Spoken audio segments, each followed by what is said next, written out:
Voilà, il est 10h46, on prend un peu d'altitude. Chaque lundi à cette heure-ci, un autre éclairage sur les marchés dans Intégral Bourse. Et oui, Paul Jorion est dans Intégral Bourse aujourd'hui. Bonjour Paul Jorion.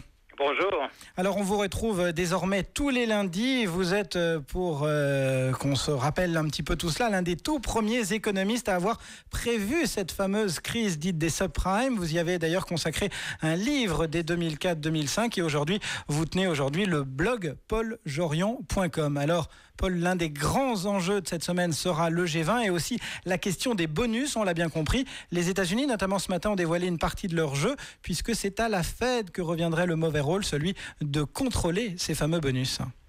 Oui.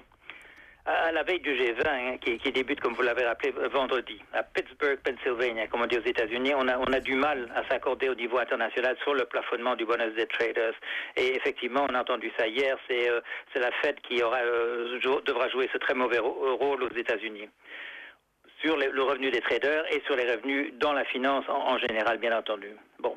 Monsieur Sarkozy, Madame Merkel, comme nous le savons, ils tiennent énormément. Monsieur Obama, lui, on sait, il l'a dit, il ne veut pas en entendre parler. Alors, je le cite. On est obligé de se demander, dit-il, pourquoi irait-on plafonner les revenus des dirigeants pour les banquiers de Wall Street et pas pour les entrepreneurs de Silicon Valley ou pour les footballeurs? Ça, ce sont ces termes exacts de l'autre jour. Plafonner la rémunération des vedettes du sport et des bâtons de la Silicon Valley, c'est un principe qui est anathème aux États-Unis. C'est un pays où on n'empêche pas les gens de devenir riches. C'est bien connu. Et rien n'est considéré plus sain qu'une motivation de ce type-là. Pourquoi est-ce qu'on émigre en effet aux États-Unis? C'est pour cette raison. Pour gagner des fortunes au montant potentiellement infini. S'il ne s'agit pas de vous, c'était le cas de votre père ou c'était autrefois le cas de votre grand-père. Bien entendu, dans le contexte actuel, les choses ont un peu changé. Et à part justement à Wall Street, on ne fait plus tellement fortune en ce moment en Amérique. Mais l'Amérique n'a pas l'intention de changer d'image de marque. Si elle le faisait, elle laisserait entendre que les choses ne sont plus comme avant, qu'on ne devient plus riche du jour au lendemain en héritant de son oncle d'Amérique et que les États-Unis ont cessé d'être un paradis terrestre. Donc si je vous comprends bien, Paul Jorion, c'est pas simplement une affaire de bonus, c'est pas une mesure technique, mais c'est vraiment culturel, cette question des bonus. On touche en effet ici au culturel. C'est l'image que les nations se font d'elles-mêmes. Bien sûr, on trouvera au G20, et on vient de parler de la Fed, un terrain d'entente. Dans la tourmente, l'Amérique a besoin d'alliés. Elle ne peut pas avoir que la Chine, il lui faut l'Europe aussi et l'ensemble des nations. On parlera de risque et on dira que la rémunération pourra être élevée seulement si le risque est faible.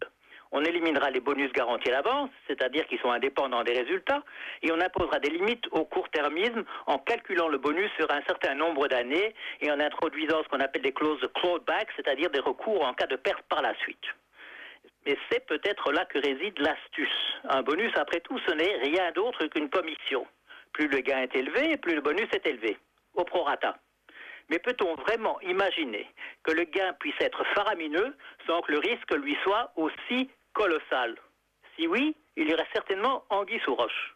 On aura affaire à une cavalerie, à une pyramide, ou à ce qu'on appelle en Amérique une machine de Ponzi, et on reconnaîtrait les nouveaux petits Madoff au fait qu'ils seraient les seuls banquiers à recevoir encore des bonus époustouflants. C'est peut-être là que M. Obama, qu'on ne représente plus que comme un otage pitoyable de Wall Street, attend les banquiers au tournant.